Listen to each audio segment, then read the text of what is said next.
Coucou toi, j'espère que tu vas bien. Cette vidéo, il va y avoir des spoils parce qu'on va parler de Maléfique. Le 1, parce que le 2, on l'a pas vu parce qu'il sort aujourd'hui. Puis je t'avoue que quand on voit le 1, on n'a pas trop envie d'aller voir le 2 et de dépenser des sous pour ça. Donc du coup, on va faire une critique de Maléfique 1. Du coup, il va y avoir des spoils. Du coup, tu es au courant. Donc tu arrêtes de suite tes commentaires de « Eh oui, vous allez spoiler parce que tu es au courant. » Et si on a des commentaires de spoil, eh bien, Michaelis, il va venir te griffer très très fort. Michaelis, c'est son chat. Voilà, il est très gentil, sauf quand on met des commentaires qu'on veut pas voir. Je te laisse avec la vidéo. Bonjour les passionnés, j'espère que vous allez bien. Aujourd'hui on se retrouve pour faire la critique du film Maléfique 1. Maléfique 2 est sorti il y a quelques temps déjà, sauf qu'on va pas faire une critique d'un film que pour le moment qu'on n'a pas vu. Personnellement j'ai pas du tout envie d'aller le voir d'ailleurs. Et c'est bien de faire la critique du 1 avant de faire la critique du 2. Alors, moi ce que j'ai pensé donc du film d'origine La Belle au Bois dormant, c'est que c'est un film avec un certain nombre de défauts, mais c'est quand même un film que j'ai plutôt bien aimé pour un certain nombre de raisons, principalement Maléfique, qui est une de mes méchantes préférées, qui pète la classe, et j'adore ce personnage. Oui, c'est plutôt un film que j'ai apprécié. Du coup, c'est vrai que, vu que Maléfique est un de mes méchants préférés de tout Disney, là, quand je vois que le remake est centré sur elle, quand j'ai vu juste l'affiche, j'étais plus craintif qu'autre chose. J'ai pas vu la bande-annonce, je vois très rarement les bandes-annonces, mais je sais pas, ça m'a pas du tout inspiré confiance, alors que dans l'absolu, une affiche, ça dit pas grand-chose du film, mais je sais pas, je le sentais pas. Peut-être en partie parce que j'étais pas convaincu par ce qu'ils ont fait du visage d'Angelina Jolie en Maléfique. Mais bon, après tout, un film peut être bon même s'il y a un truc qui est pas convaincant visuellement. Donc voilà, c'était juste un feeling comme ça, pas forcément basé sur quelque chose. Et toi, du coup, je sais que t'as pas trop le même avis que moi sur La Belle au Bois dormant. Tout simplement, pour moi, La Belle au Bois dormant, il y a beaucoup de choses qui est à jeter, il y a beaucoup de choses qui servent à rien. La Belle au Bois dormant, Aurore, on la voit jamais. Elle fait que de dormir, on n'entend presque pas sa voix. Le prince Philippe, il sert à rien, il se bat contre Maléfique, il perd sa voix, le mec il devient muet en un claquement de doigts. Maléfique, elle est classe, elle a du charisme, elle est assez impressionnante quand on est môme et qu'on regarde Disney. Mais c'est tout, enfin, elle pète un câble parce qu'on n'a pas invité à un baptême quand même. Donc là, tu te dis qu'il y a un sérieux problème psychologique. Oui, mais justement. Moi, c'est en partie pour ça que je kiffe ce personnage. Ouais, mais pour moi, il y a un truc. Oui, je comprends. Voilà. Donc, du coup, quand j'ai vu qu'il y avait Maléfique et que je ne comprends pas l'écriture de Maléfique, je me suis dit, tiens, ça peut être intéressant d'avoir en plus un Disney spécialement focus sur les méchants. Et que si Disney continue dans cette ligne-là, ça peut être vachement intéressant pour pas mal de méchants, comme Scar, comme Mère Gothel, etc. Bon, quand tu vois Maléfique, qu'est-ce qu'ils ont fait? En fait, non, j'ai hyper peur sur Scar. Mais du coup, ce que j'attends du film, c'est d'avoir un peu plus d'explications par rapport à Maléfique et d'avoir un personnage écrit, en fait, tout en gardant un peu la Maléfique d'origine. Après avoir vu le film, est-ce que tu l'as aimé?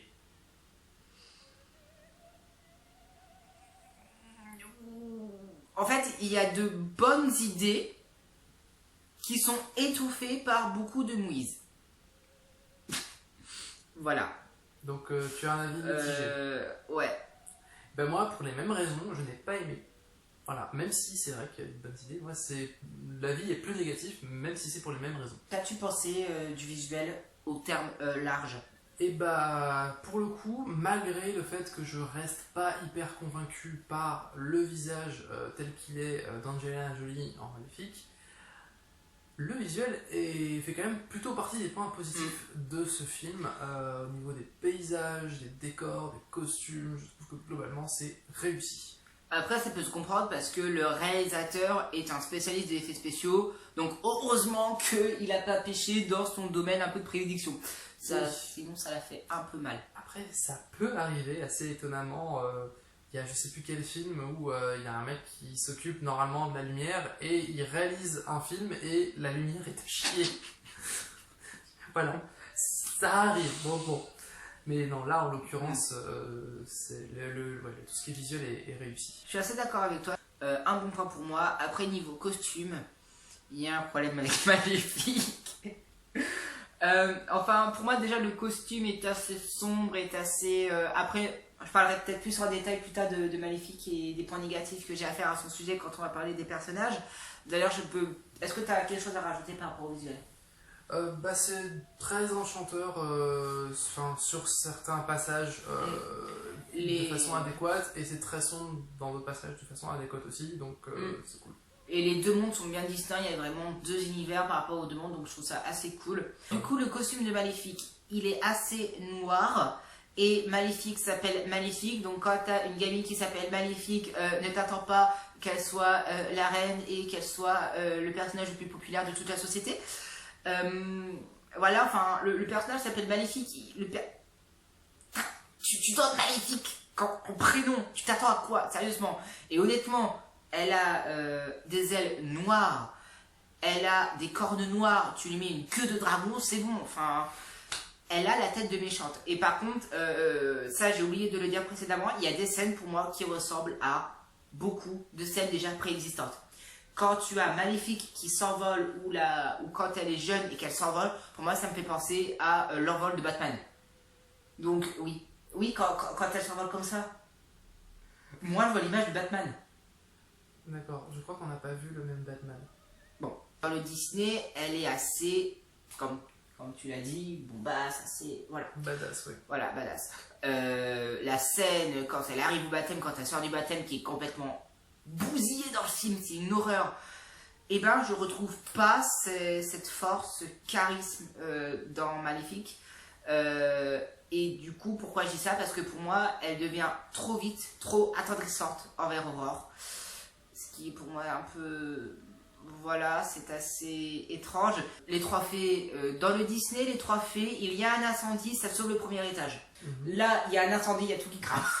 Le roi, il y a un gros problème avec lui. Il est détestable, il est horrible. On lui dit que sa femme est en train de mourir, il reste sur les ailes. Ok. Alors les ailes qui se mettent à bouger, qui se réveillent uniquement quand Maléfique en a vraiment besoin et qu'elle est en train de mourir. Il y a beaucoup de choses que je ne comprends pas par rapport à ce personnage. Il reste buté, Le personnage de Stéphane est insupportable pour être gentil. Et notamment, ouais, ce que tu décris, c'est qu'il est monolithique en fait. Il n'a aucun développement. Genre, au début, il est... ultra focalisé sur son ambition, et ensuite il est ultra focalisé sur Maléfique, et c'est tout, il n'y a rien d'autre. Ce personnage n'est pas intéressant en fait, parce qu'à la limite, un personnage qui est insupportable, ça peut être intéressant, mais lui, il est juste chiant et insupportable. Pour moi, le corbeau, c'est vraiment une... Alors, au début, je l'aimais bien, j'aimais bien son écriture, puis à un moment donné, je l'ai trouvé complètement idiot.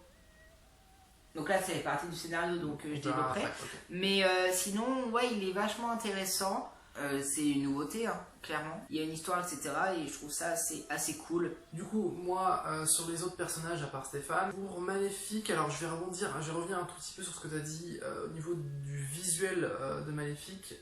Je suis pas entièrement d'accord, dans le sens où je pense qu'on peut réussir à faire d'un personnage gentil un personnage qui est visuellement assez sombre ou qui peut paraître diabolique. Pour un personnage qui a beaucoup de noir et qui a des cornes et tout, en tout cas quand elle est enfant, je trouve que c'est crédible que ce soit pas un personnage de méchant. Oui, mais c'est marqué sur sa tête, sur son costume, que ça va devenir une méchante. Quand elle est adulte, oui, mais... quand elle est enfant aussi. Ouais, elle s'appelle Maléfique, elle est en or, elle a des cornes, elle a des ailes qui font 3 fois sa taille. Par contre, le fait qu'elle s'appelle Maléfique... Voilà, enfin, c'est pas... Le fait qu'elle s'appelle Maléfique, ça fait hyper bizarre quand on te le présente comme un personnage gentil.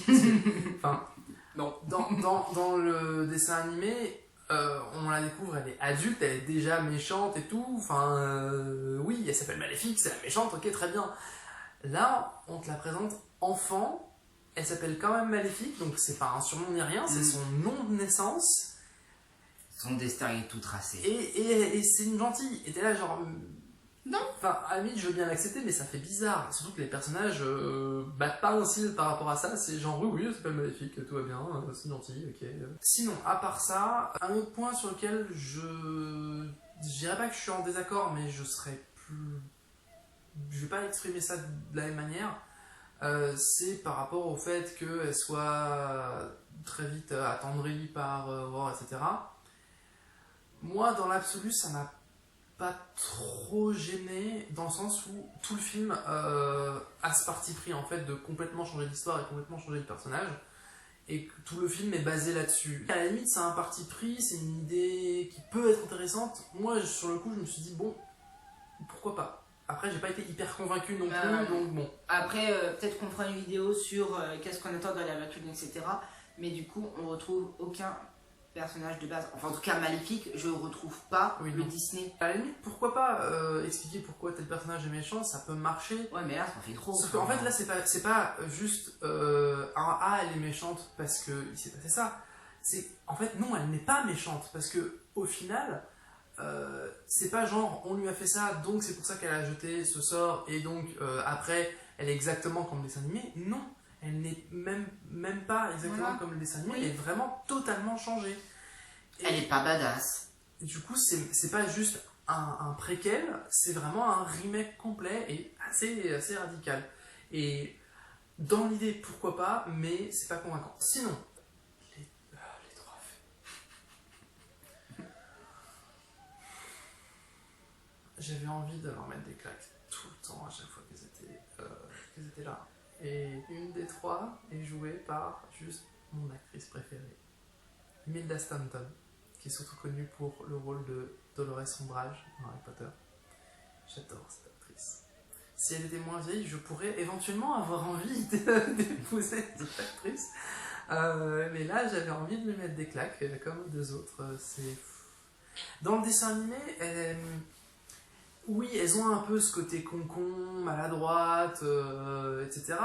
Mais elles sont attendrissantes, et puis elles sont pas non plus cruches 100% du temps. Là, dans le live action, elles font que de la merde tout le temps, quoi. Elles font que des trucs nuls tout le temps. Voilà, version YouTube. Oui, retrouvez sur Facebook et Instagram les versions non transcrites. Pardon, je dis vague. Non, toi. Je reviendrai aussi sur ces personnages dans la partie scénario de notre critique, parce qu'il y a aussi à dire à ce niveau-là. Sinon, Aurore, bon, oui, j'ai même avec toi, rien à signaler, pas très intéressante, mais pas nulle non plus. Bon. Du coup, bah, t'enchaînes sur le scénario. Il manque pas. Si, le corbeau. Le corbeau. Je sais plus comment il s'appelle, parce que du coup, il a un nom. Vu qu'il se fait transformer en humain. Alors pour le coup, personnage assez intéressant, peut-être le personnage le plus intéressant du film, honnêtement, parce que déjà, personnage totalement original et plutôt réussi, et moi il m'a pas gêné à la fin, donc contrairement à toi. Aussi, oui. Et toi, oui. Moi non. Je peux taguer. Vas-y. Le scénario, déjà, dès le départ, il y a un gros problème. Il y a une guéguerre entre le royaume des fées maléfiques, la Lorde, et le royaume des humains. On peut m'expliquer pourquoi il y a les 3 bonnes filles qui sont déjà dans le royaume des humains? C'est pas du tout expliqué. Non, elles sont pas dès le début dans le royaume des humains. Enfin non, mais elles débarquent au royaume des humains. Vos royaumes sont censés être en guerre, pourquoi vous êtes là? Au début, on les voit dans le royaume de la Lande. Elles interagissent avec Maléfique et on voit qu'elles sont nées là, qu'elles habitent là. Comme tout le reste du royaume, elles n'ont jamais vu d'être humain, donc c'est vraiment très très séparé. Et donc, ok, pourquoi pas, du coup, elles connaissent Maléfique d'avant et tout. Ouais, ok, c'est intéressant, qu'est-ce qui va se passer, machin. Et après, quand il y a le baptême d'Aurore, elles débarquent. Alors on nous dit qu'elles sont là pour représenter le royaume de la Lande, pour apporter la bonne humeur et tout. Bon, à la limite, pourquoi pas, mais dans ce cas, ça veut dire que c'est des sortes d'émissaires. Et non, en fait, du coup, après, avec ce que fait Maléfique, elles sont au service du roi. On sait pas pourquoi, comme ça.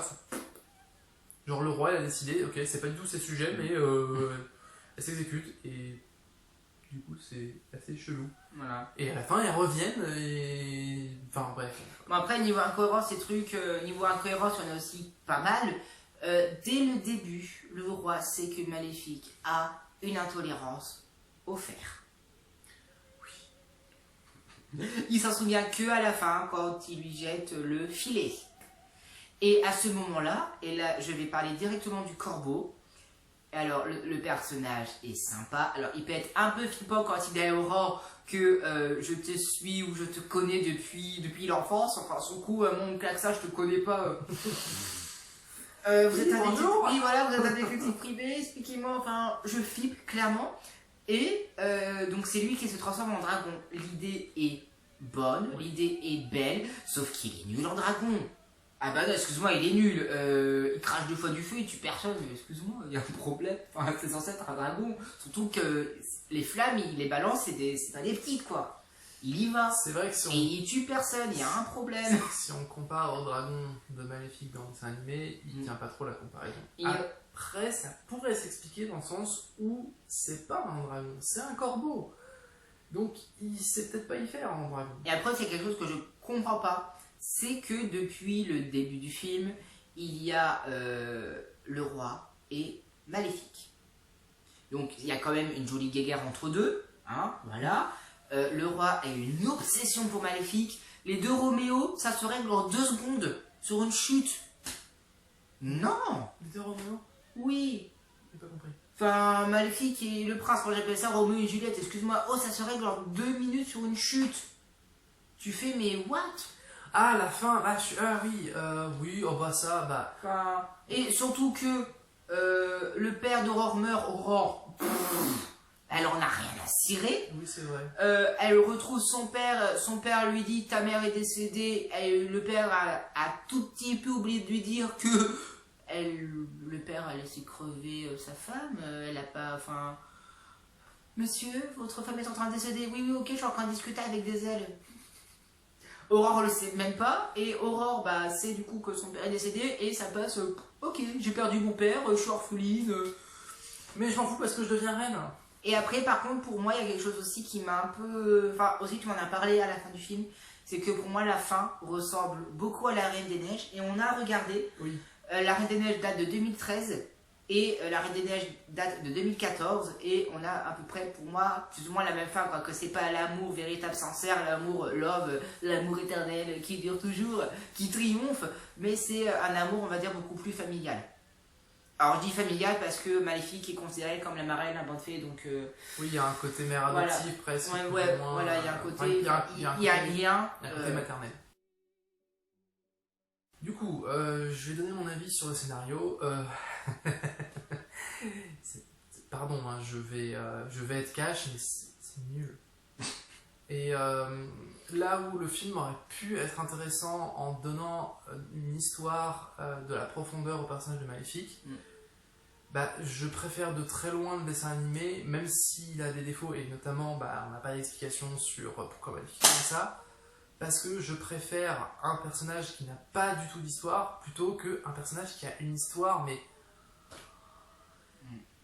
il n'y a pratiquement aucune originalité, c'est du vu et revu sur pratiquement tout le développement de l'histoire, c'est blindé de ficelles scénaristiques, notamment ce que tu disais avec la chute à la fin qui termine, le roi meurt parce que... Mais il y a une petite bataille, puis voilà.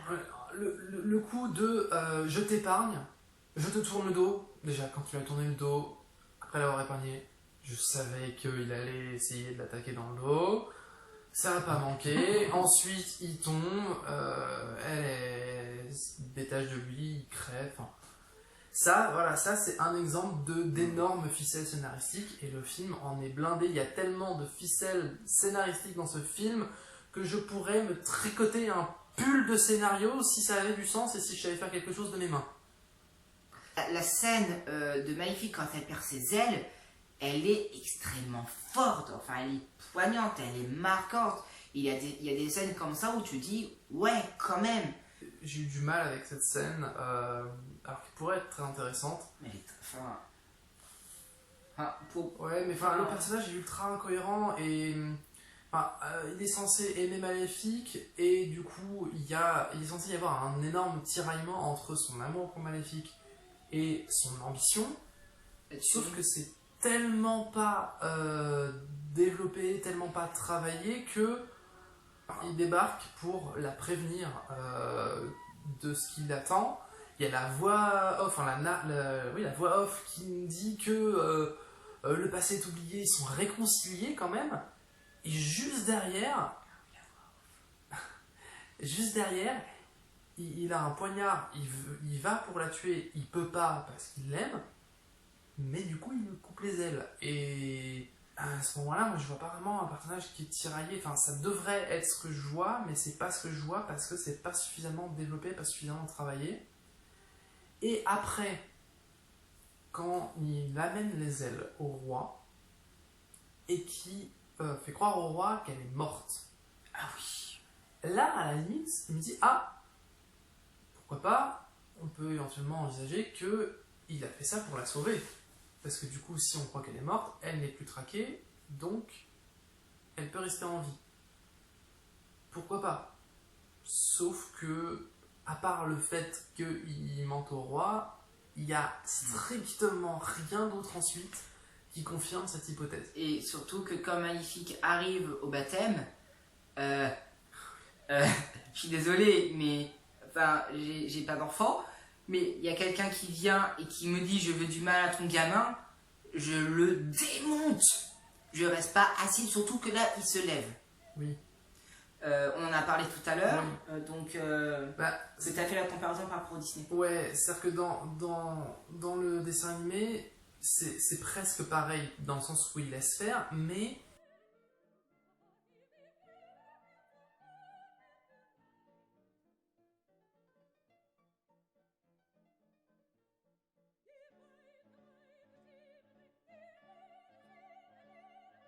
Mais c'est ça aussi que je comprends, c'est que bah on est en train de menacer ton gamin, tu peux bouger et tu laisses faire et tu laisses repartir. enfin bref, on va pas forcément détailler tout ce qui ne va pas au niveau du scénario, mais pratiquement aucune originalité, à part le corbeau, qui est peut-être un des rares trucs originaux. L'histoire en elle-même. Le choix, à la limite, le choix de renverser totalement quel est le personnage de Maléfique, pourquoi pas, mais Mal réalisé.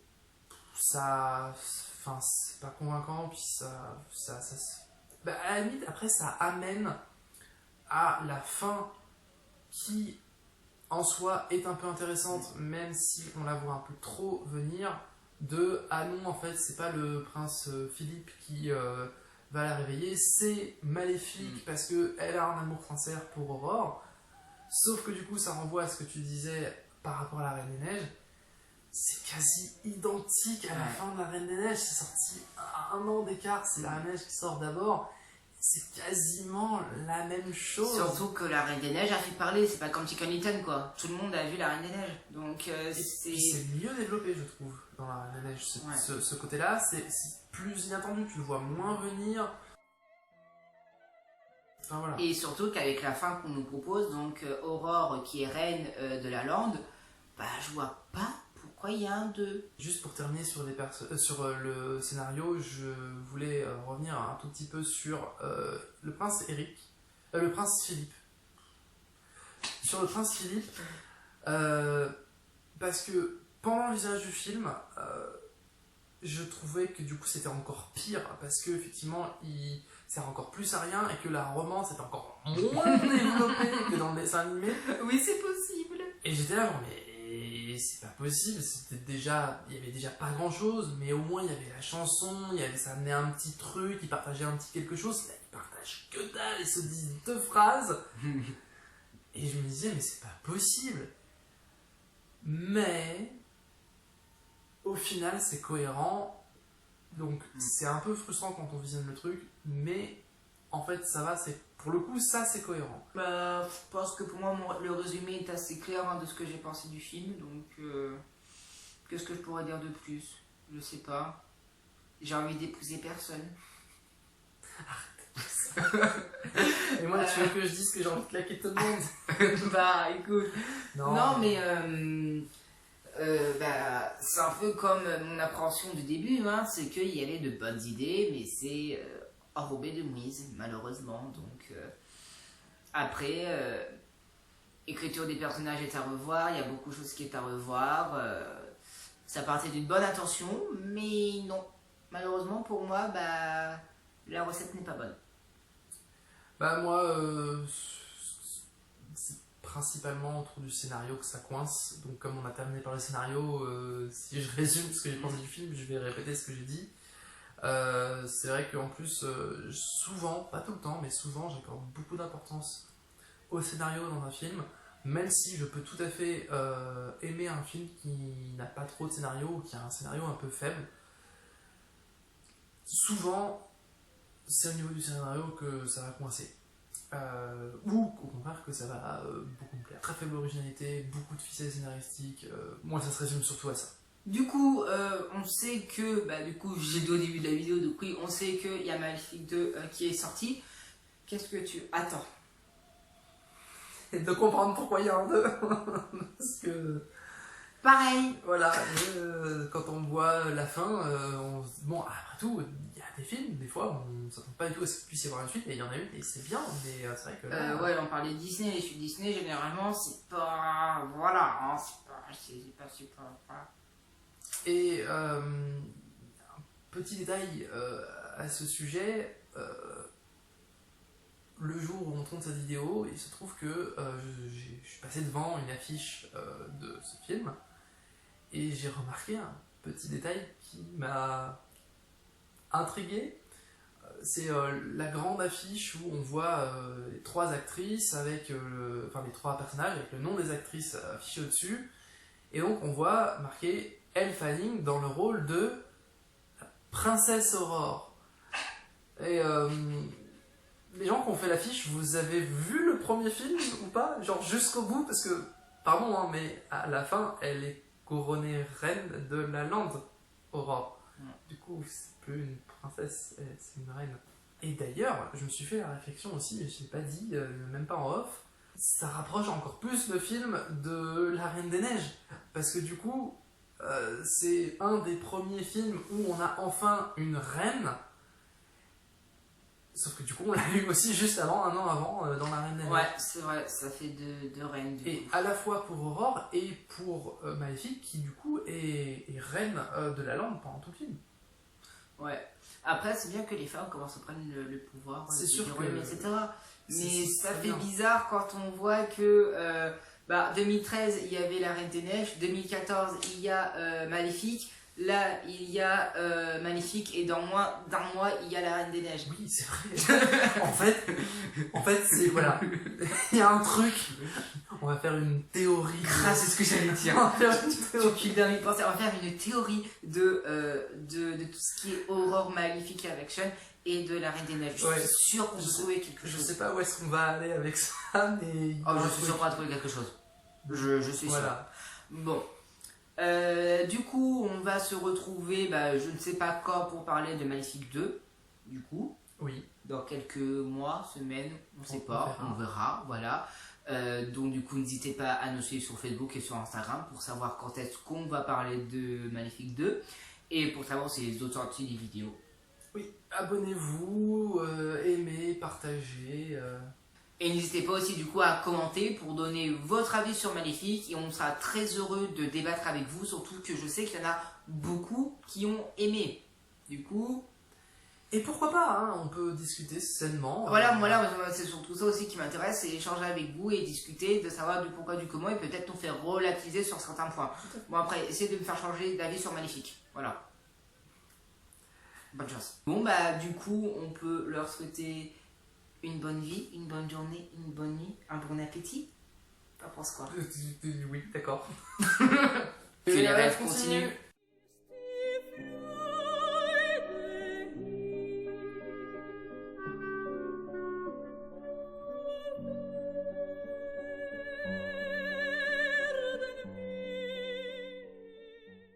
Eh, 43 minutes 36.